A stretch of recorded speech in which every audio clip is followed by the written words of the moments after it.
However, last class we discussed the function of bounded variation. Increasing functions, monotonic functions, function of bounded variation. This is sufficient condition. Sufficient condition. Sufficient condition if f is monotonically increasing, or if f is monotonic, then f is of bounded variation. Here, another sufficient condition is f is continuous and f dash exists. It is bounded. F dash f differentiable derivative exists bounded. Okay. In a possible level, f of f continuous function. Okay. In the f dash x and boundedness f bounded variation. Okay. So in order to prove f is bounded variation, we start with the partition. Okay. For the proof, we start with a partition. P belongs to P of AB, and P consists of points x0, x1, etc. xn.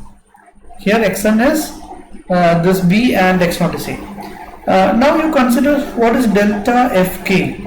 By definition, delta fk is f of xk minus f of xk minus 1. Okay, so once you have this subinterval xk and xk minus 1, this is xk minus 1 xk, then since this f is continuous differentiable on this AB, you can say that this f is also differentiable on each subinterval.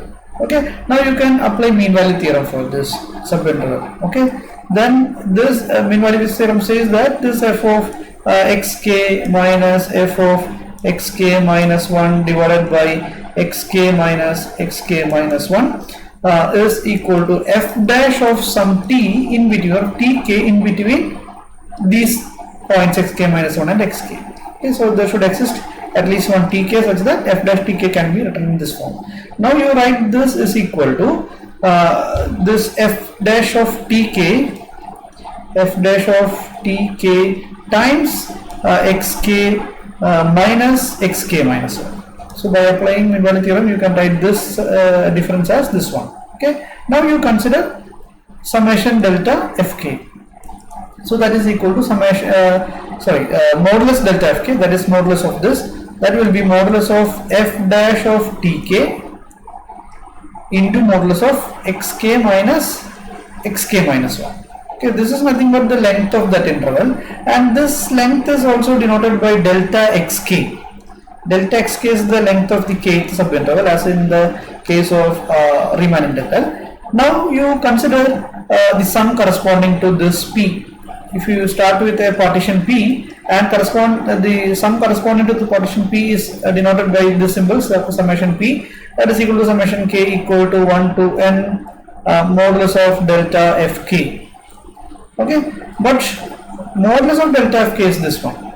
But our assumption is modulus of f dash x is always less than or equal to a. Now you can write this is less than or equal to a times this delta xk. Delta xk is the length of the subinterval. Okay, now you can replace this quantity modulus of delta fk by this. Now this sum is always less than or equal to summation k equal to 1 to n. This can be replaced by a times delta xk. That is equal to a times summation k equal to 1 to n delta xk. Delta xk is the length of the subinterval. So if you add all the length of subintervals, you will get the length of the whole interval. That will be a times this b minus a. Okay, which shows that sigma of p is always less than or equal to a finite quantity, a times b minus a. Okay, now we will conclude that this f is, therefore f is of bounded variation. Because of this, any sum is always less than or equal to, and we will take it as m, capital M. Okay, this is independent of the points x1, x2, etc. as well. So which proves theorem 6.6. Now next we will discuss one necessary condition for this function of bounded variations. If a function f is of bounded variation, then we can easily say that that function is itself bounded. Okay, so every bounded variation function is bounded. If f is of bounded variation, then f is necessarily bounded.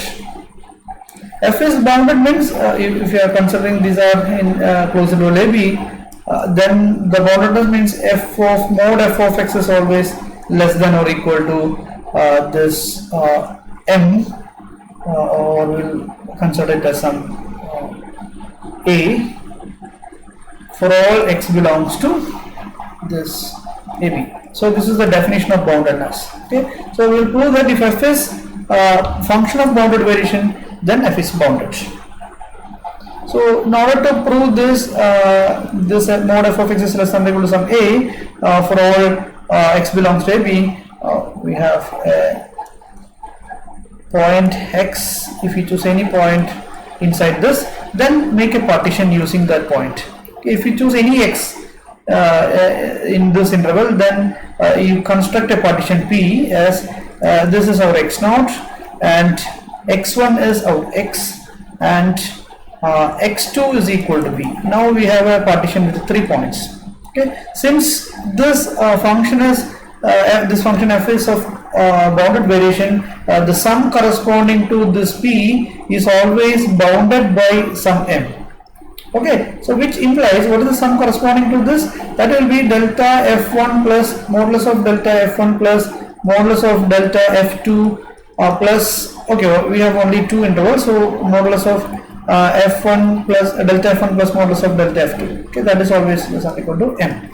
Okay, that is f of x1 minus f of x0, the modulus of this one, plus modulus of f of x2 minus f of x1. Okay, so this is always less than or equal to m, which implies we know that x0 is equal to a and x2 is equal to b. Now we have this f of x1 is also x, so f of x minus f of modulus of this f of a plus f of b minus f of x.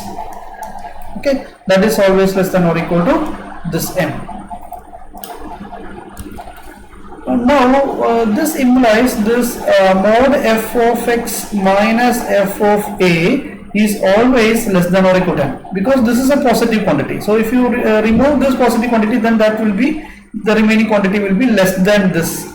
Okay, so this implies this is always less than or equal to m. But this implies f of x minus f of a is always less than or equal to modulus of f of x minus f of a. So each quantity is less than or equal to its modulus, so this is less than or equal to m. Okay, now connecting these inequality f of x minus f of a less than or equal to m, you can get f of x, or you can write it as modulus. This is modulus f of a, modulus f of x minus this modulus f of a. Okay, so this is because of the triangle inequality. We know that mod a plus b is less than or equal to mod a plus mod b. So we have mod a is always equal to mod a minus b plus b.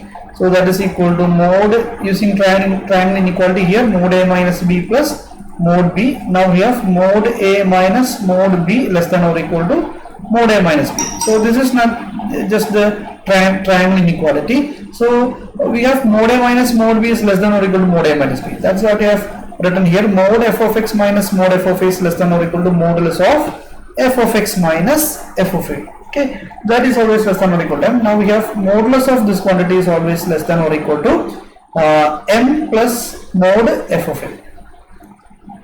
So this is true for all x. This is true for all x belongs to a.